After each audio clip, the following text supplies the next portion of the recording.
लखनऊ की शापित हवेली, एक अनसुना खौफ। साल 1928। ब्रिटिश राज का वो दौर जब लखनऊ की फिजाओं में एक अलग ही नजाकत और तहजीब घुली होती थी। हजरतगंज की चौड़ी सड़कों पर विक्टोरिया बग्घियों की टापें गूंजती थीं।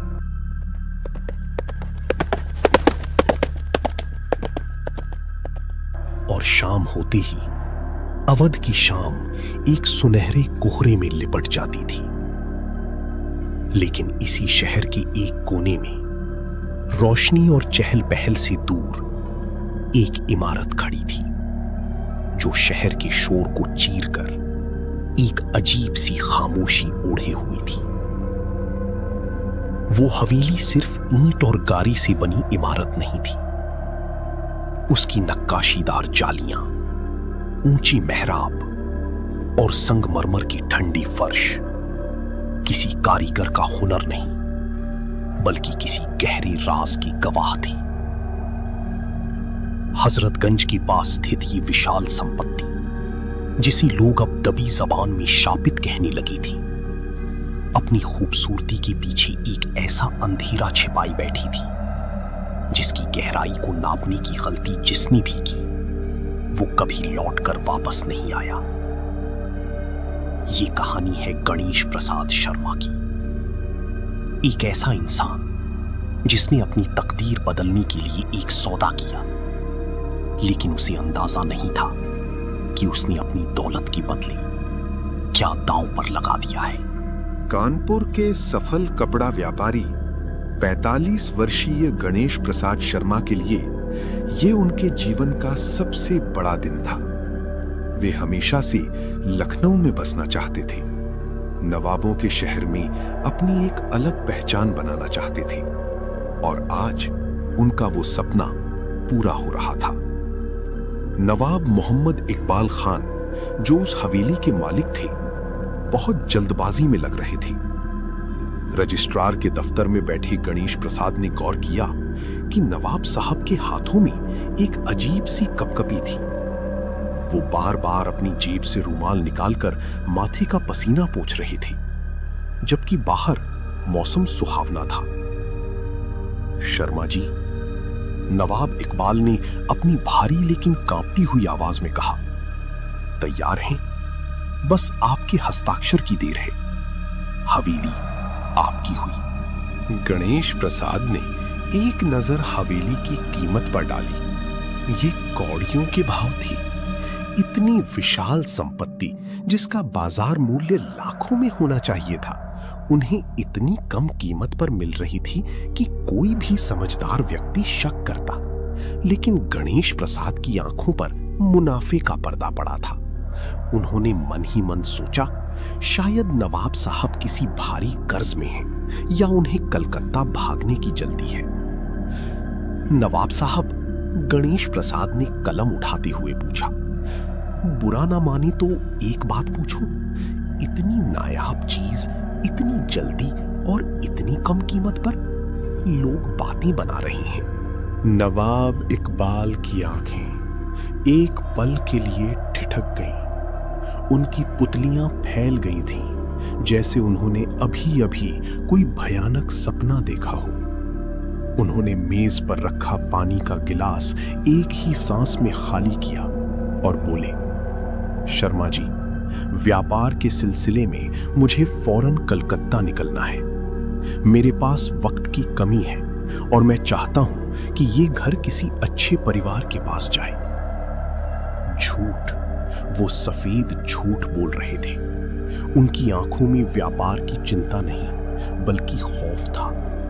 एक ऐसा खौफ जो इंसान का पीछा दिन के उजाले में भी नहीं छोड़ता। गणेश प्रसाद ने हस्ताक्षर कर दिए। कलम की नोक से निकली उस काली स्याही ने न सिर्फ उस जमीन का मालिकाना हक बदला था, बल्कि शर्मा परिवार की किस्मत को एक काली सुरंग की ओर मोड़ दिया था। जैसे ही सौदा पक्का हुआ, नवाब साहब ने एक गहरी सांस ली, जैसे उनके सीने से कई मन का बोझ उतर गया हो। जाते जाते उन्होंने मुड़कर गणेश प्रसाद को देखा और एक अजीब सी सलाह दी। शर्मा जी, तीसरी मंजिल, वहां जाने की जरूरत नहीं है। वो पुराना हिस्सा है, जर्जर है, उसे बंद ही रखिएगा। गणेश प्रसाद ने मुस्कुराते हुए सिर हिला दिया। इसे एक पुरानी इमारत की सामान्य हिदायत समझा। उन्हें क्या पता था कि वो चेतावनी ईंट पत्थरों के लिए नहीं, बल्कि उनकी जान के लिए थी। जनवरी 1928, नया साल आ चुका था, लेकिन शर्मा परिवार के लिए ये खुशियों की शुरुआत नहीं थी। लखनऊ में उस साल सर्दी ने पिछले सारे रिकॉर्ड तोड़ दिए थे। कोहरा इतना घना होता था कि दिन के 12 बजे भी आंगन में धुंध छाई रहती थी। दीवारें बर्फ की तरह ठंडी हो चुकी थीं और उस ठंडक में एक अजीब सी चुभन थी, जैसी वो ठंड बाहर से नहीं बल्कि घर की ईंटों की अंदर से निकल रही हो। मोहनलाल के भाग जाने के बाद हवेली में काम करने वाला कोई नहीं बचा था। गंगा देवी और रामू ने भी अपने हाथ खड़े कर दिए थे। उन्होंने साफ कह दिया था, साहब, हम दिन में काम कर लेंगे, लेकिन सूरज ढलने के बाद हम इस गेट के अंदर कदम नहीं रखेंगे। शाम के 5 बजते ही हवेली वीरान हो जाती और फिर शुरू होता वो भयानक सन्नाटा जो शोर से भी ज्यादा डरावना होता है। गणेश प्रसाद ने स्थिति को संभालने की कोशिश की। नौकर नहीं है तो क्या हुआ, हम अपना काम खुद कर लेंगे। लेकिन वे जानते थे समस्या नौकर नहीं है, समस्या वो एहसास है जो अब हर पल उनके साथ रहता था। 15 जनवरी की रात सरस्वती देवी गहरी नींद में थी। अचानक उनकी सांसें तेज चलने लगी, माथे पर पसीना उभर आया। सपने में वो खुद को हवेली के आंगन में खड़ा देखती हैं। सब कुछ धुंधला है। उनकी नजर धीरे धीरे ऊपर उठती है, तीसरी मंजिल की ओर। वहां उस बंद कमरे की खिड़की खुली है। उस अंधेरी आयत से एक हाथ बाहर निकलता है। वो हाथ झुर्रियों से भरा, सूखा और हड्डियों का ढांचा मात्र है। उंगलियां लंबी, टेढ़ी मेढ़ी, जिनके नाखून जानवरों जैसे बड़े हैं। वो हाथ हिलता है, धीरे धीरे इशारे से उन्हें बुला रहा है, आओ, ऊपर आओ, मैं इंतजार कर रही हूं। नहीं, सरस्वती देवी चीखती हुई उठी। उनकी चीख इतनी तेज थी कि बगल के कमरे में सो रही बच्ची भी जाग गई। गणेश प्रसाद ने हड़बड़ाकर उन्हें संभाला। क्या हुआ सरस्वती, क्या हुआ? सरस्वती देवी का पूरा शरीर थर थर कांप रहा था। उन्होंने गणेश प्रसाद का हाथ कसकर पकड़ लिया। वो ऊपर, वो मुझे बुला रही है, वो बूढ़ी औरत, उसका हाथ। गणेश, वो मुझे ले जाएगी। गणेश प्रसाद ने उन्हें पानी पिलाया और शांत करने की कोशिश की। ये सिर्फ एक बुरा सपना है, शायद ठंड ज्यादा है या दिन भर की थकान। लेकिन ये सिर्फ एक सपना नहीं था। अगली सुबह नाश्ते की मेज पर सन्नाटा था। 14 साल का राजेश अपनी रोटी को बस घूर रहा था। उसकी आंखों के नीचे काले घेरे थे। पिताजी, राजेश ने हिचकिचाते हुए कहा, कल रात मैंने एक सपना देखा। गणेश प्रसाद ने चाय का कप होठों से हटा लिया। मैंने देखा कि तीसरी मंजिल की खिड़की खुली है। राजेश बोला। उसकी आवाज में डर साफ था। और वहां से एक बूढ़ी औरत का हाथ निकल रहा था। वो मुझे बुला रही थी। गणेश प्रसाद के हाथ से कप छूटते छूटते बचा। सरस्वती देवी का चेहरा सफेद पड़ गया। और तभी छोटी प्रीति ने भी धीरे से कहा,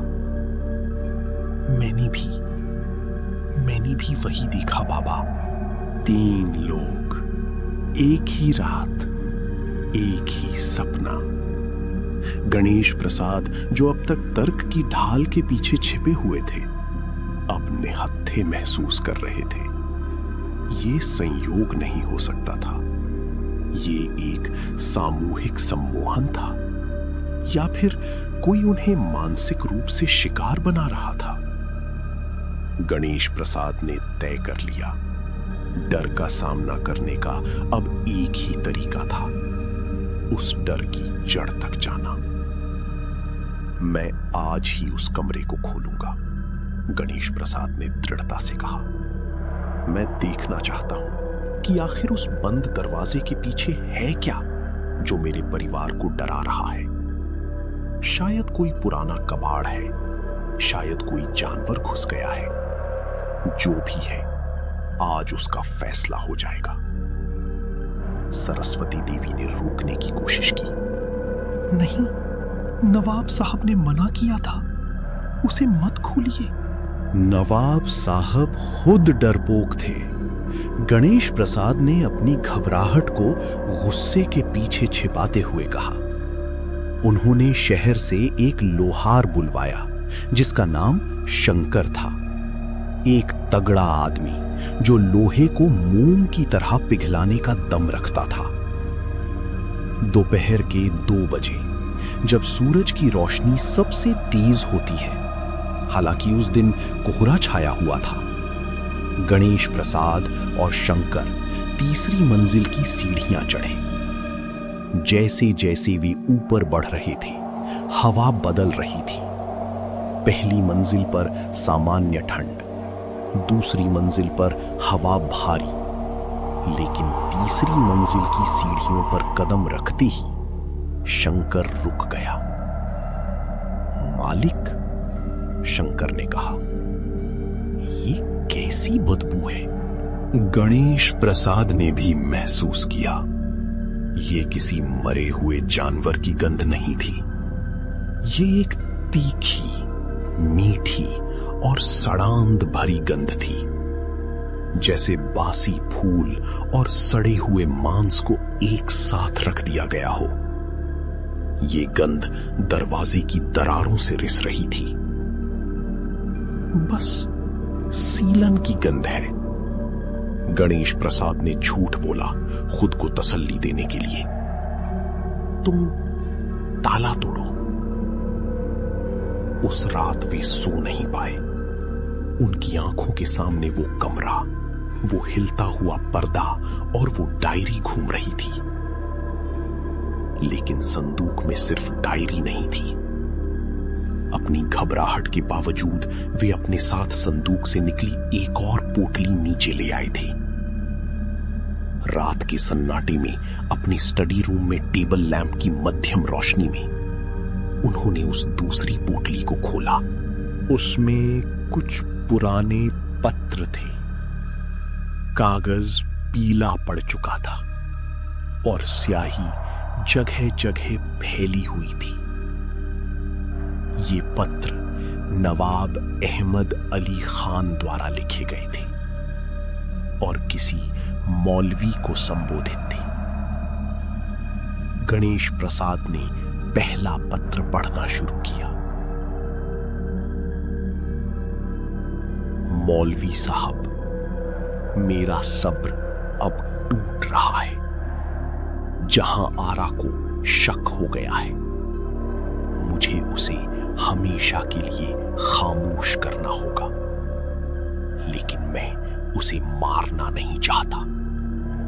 मैं चाहता हूं कि उसकी रूह इसी घर में कैद रहे। मेरी गुलाम बनकर। गणेश प्रसाद का खून जम गया। ये एक पति का पत्र नहीं था, ये एक राक्षस का स्वीकारनामा था। अगला पत्र और भी भयानक था। उसमें काले जादू और तांत्रिक अनुष्ठानों का जिक्र था। नवाब ने लिखा था कि उन्होंने अपनी पत्नी को घर में बांधने के लिए कुछ खास अमल यानी अनुष्ठान किए हैं। ऐसे अमल जिन्हें पढ़ते हुए गणेश प्रसाद को उबकाई आने लगी। पोटली में एक और कपड़ा था। उसमें कुछ बेहद निजी सामान थे। एक टूटा हुआ कांच का कंगन, बालों का एक गुच्छा और एक छोटी सी तस्वीर। गणेश प्रसाद ने तस्वीर को रोशनी के पास किया। तस्वीर ब्लैक एंड व्हाइट थी, लेकिन धुंधली नहीं थी। उसमें एक बेहद खूबसूरत युवती थी। बड़ी बड़ी उदास आंखें, चेहरे पर एक शाही नजाकत। ये बेगम जहांआरा थी। उनकी आंखों में एक अजीब सी गहराई थी, जैसे वे तस्वीर के बाहर गणेश प्रसाद को ही देख रही हों और कह रही हों कि मेरी कहानी अभी खत्म नहीं हुई है।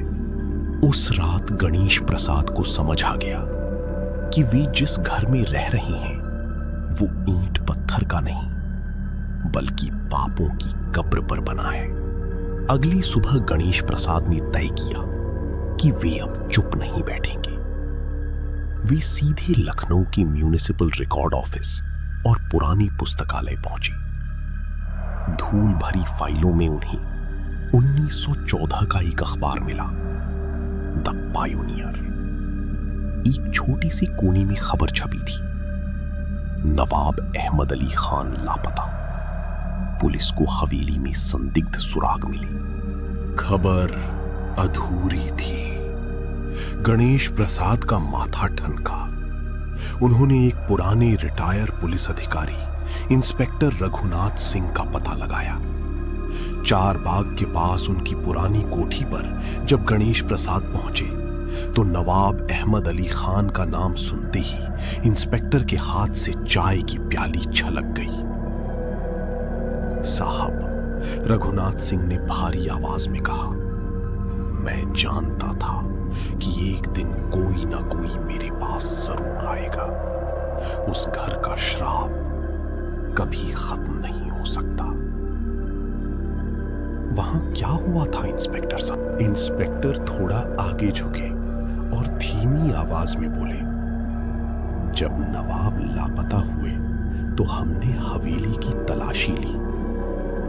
तहखाने में एक गुप्त कमरा था। दीवारों पर खून से अजीब मंत्र लिखे थे। फर्श पर एक बड़ा सा यंत्र बना हुआ था और वहां हड्डियां थीं, इंसानों की। और बेगम जहांआरा, वो उस ऊपर वाले कमरे में भूख प्यास से तड़प कर मरी थी। नवाब ने उन पर काले जादू के प्रयोग किए थे। गणेश प्रसाद सन्न रह गए। तो नवाब कहां गए? कोई नहीं जानता। शायद वे अपनी ही जादू का शिकार हो गए, या शायद वे अभी भी वही हैं, किसी और रूप में। शर्मा जी, उस घर को छोड़ दीजिए। वो घर एक भूखे जानवर की तरह है, जिसने पहले भी खून चखा है और फिर चखेगा। घर लौटते समय गणेश प्रसाद का दिमाग सुन्न था। वे जानते थे घर बेचना अब नामुमकिन है। उनकी सारी जमा पूंजी उसी हवेली में लगी थी। उन्होंने अपनी पत्नी सरस्वती को सब सच बता दिया। सरस्वती रोने लगी, लेकिन गणेश प्रसाद ने हिम्मत दी। हम लड़ेंगे, हम इस घर को शुद्ध करवाएंगे। अगले दिन लखनऊ के सबसे विद्वान तांत्रिक पंडित गोपाल दास को बुलाया गया। पंडित जी जैसे ही हवेली के मुख्य द्वार पर पहुंचे, वे ठिठक गए। शर्मा जी, यहां सिर्फ एक आत्मा नहीं है, यहां एक पूरी भीड़ है और वे सब बहुत क्रोधित हैं। शुद्धिकरण शुरू हुआ। 3 दिन का अनुष्ठान। पूरे घर को गंगा जल से धोया गया। पहले 2 दिन शांति रही, लेकिन हवेली सिर्फ अपनी बारी का इंतजार कर रही थी। तीसरा दिन शाम, जब पंडित जी पूर्णाहुति देने वाले थे, अचानक हवा बदल गई। घर के अंदर एक बवंडर सा उठा। सारे दिए बुझ गए। खिड़कियां अपने आप धड़ाम धड़ाम पीटने लगी। तभी तीसरी मंजिल से वो चीख आई।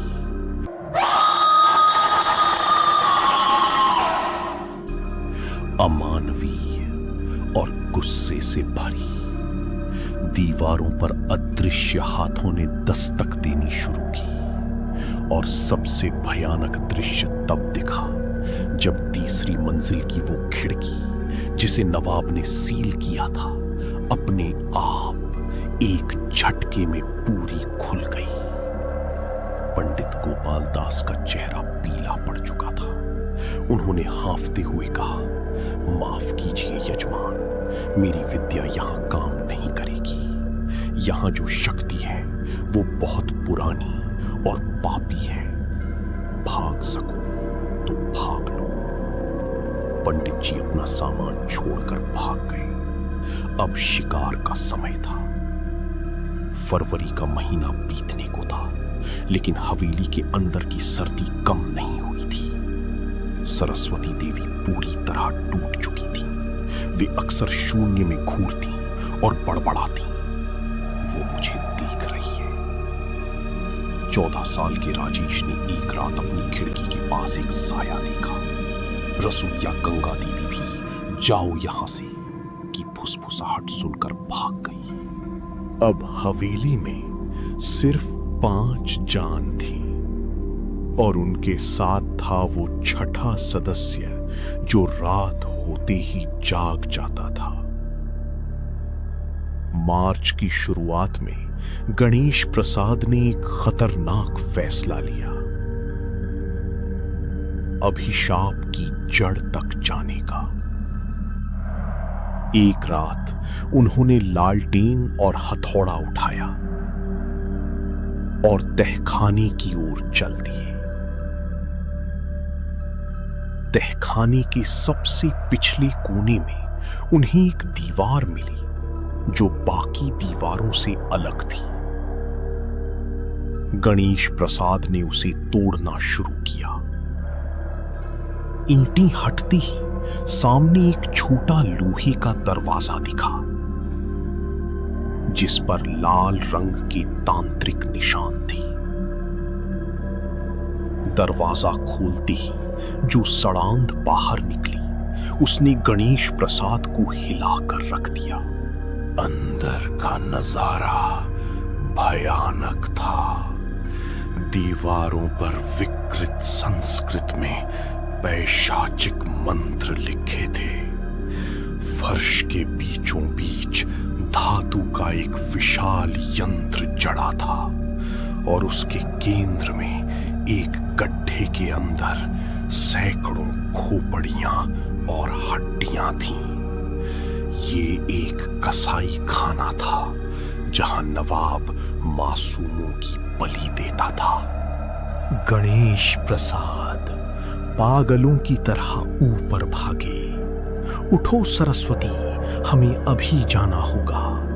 पूरा परिवार हड़बड़ाहट में बाहर निकलने लगा, लेकिन हवेली ने उन्हें रोकना चाहा। सारी लैंप बुझ गई।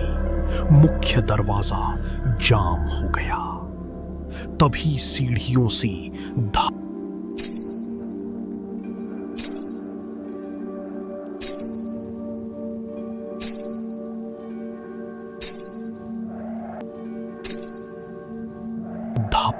धप की आवाज आई। लालटेन की रोशनी में उन्होंने देखा एक औरत का साया, जिसके बाल हवा में तैर रही थी और आंखें बिल्लियों जैसी पीली चमक रही थी। वो उनकी तरफ बढ़ रही थी। मौत सामने थी। गणेश प्रसाद ने आंखें बंद की और पूरी ताकत से हनुमान चालीसा का पाठ करने लगे। भूत पिशाच निकट नहीं आवे। साया करीब आता गया। बर्फीली उंगलियां गले तक पहुंचने ही वाली थीं कि अचानक सब कुछ रुक गया। अंधेरा छट गया, लैंप जल उठे और साया गायब हो गया। गणेश प्रसाद ने दरवाजा खींचा, वो खुल गया। उन्होंने बेहोश पत्नी को कंधे पर उठाया और बच्चों के साथ नंगे पैर सड़क पर भागते रहे, जब तक कि उस मनहूस घर की छाया से दूर नहीं निकल गए। वे बच गए थे, लेकिन क्या वाकई? अगली सुबह पुलिस जांच में हवेली से 12 लोगों के अवशेष मिले। जांच का दायरा बढ़ा तो पता चला कि ये एक विशाल तांत्रिक नेटवर्क था, जिसका नेता गुरुजी नाम का एक रहस्यमयी व्यक्ति था, जो कभी पकड़ा नहीं गया। गणेश प्रसाद का परिवार बच तो गया, लेकिन बर्बाद हो गया। सरस्वती देवी पागल खाने में मरी। बड़ा बेटा राजेश डिप्रेशन के कारण 1960 में आत्महत्या कर गया। बेटी प्रीति अकेलेपन में खत्म हो गई। सबसे छोटा बेटा विक्रम ताउम्र कुंवारा रहा, ताकि ये श्राप आगे ना बढ़े। 1968 में एक इंजीनियर हवेली के अंदर गया और फिर कभी बाहर नहीं आया। 1986 में एक पत्रकार रवि कुमार ने इस पर किताब लिखी और वे भी रहस्यमयी तरीके से गायब हो गए। आज 2025 में वो हवेली मलबे का ढेर बन चुकी है, लेकिन तीसरी मंजिल का वो कमरा और खिड़की आज भी वैसे ही खड़े हैं। स्थानीय लोग कहते हैं कि आज भी वहां से बेगम जहां आरा की रोने की आवाज आती है। शर्मा परिवार की कहानी एक चेतावनी है। जब आप अंधेरे में झांकते हैं तो अंधेरा भी आप में झांकता है। अगर कभी किसी पुरानी हवेली के पास से गुजरे और लगे कि कोई देख रहा है तो रुकिएगा मत, बस चलते रहिएगा, क्योंकि कुछ जगहों पर सुबह कभी नहीं होती।